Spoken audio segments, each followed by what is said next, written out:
এই নববৃন্দাবন যে হাট বসেছে, এই হাটে আসুন, ভক্তিপুত দুপুটা নয়নের জল দিয়ে রাধা কৃষ্ণ নিয়ে বাড়ি যান। কিন্তু আমাদের মন এখানে আসে না, তাই শ্রীবাস নয়নের জল ছেড়ে দিয়ে বলছে, হে প্রভু, তোমাকে আমি কিছু দিতে পারিনি প্রভু। এই কথা বলে নয়নের জল ছেড়ে দিয়ে, এই নয়নের জল পেয়ে আমার মহাপ্রভুর মন আনন্দে ভরে গিয়েছে। আমাকে আমাকে যদি ভালো না বাসবে, আমার জন্য কাঁদে কেন?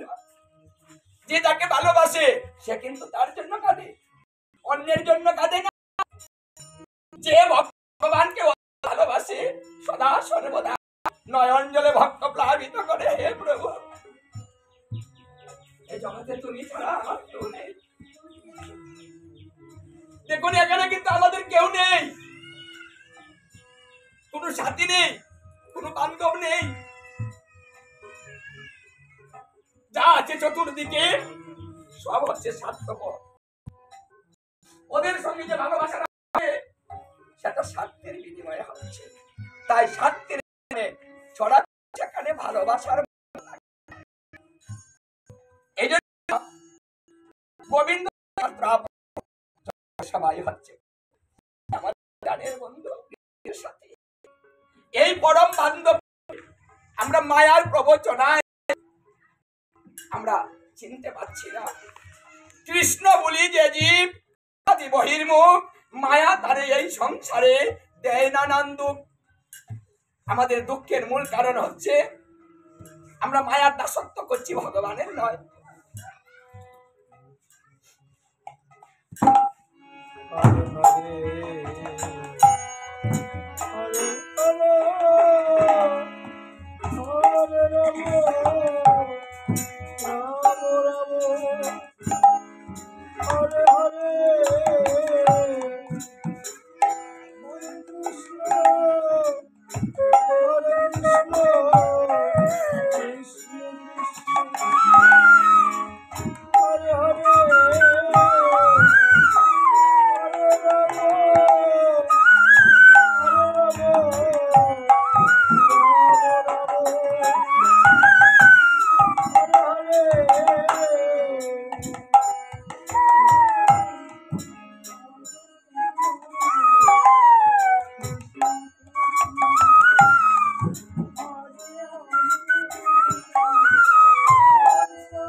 আর আমার মহাপ্রভু আনন্দের সাগরে ভাসছে।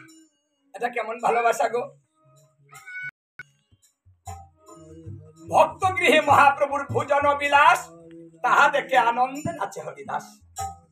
আমার এই মহাপ্রভুর এই হেন ভাব দর্শন করে ধন্যের অবতার হরিদাস ঠাকুর নৃত্য করছে। বাহ! তোমার জন্য তোমার ভক্ত কাঁদে আর তুমি হাসো। কি গো, এই জগতে দেখা যায় কেউ যদি কাঁদে আমরাও কাঁদি, আমরা হাসি, আমরা হাসি।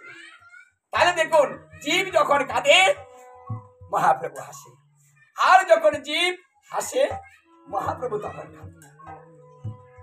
তাই মহাপ্রভুর এই ভালোবাসার সেবা দর্শন করে হরিদাস ঠাকুর নৃত্য করছে।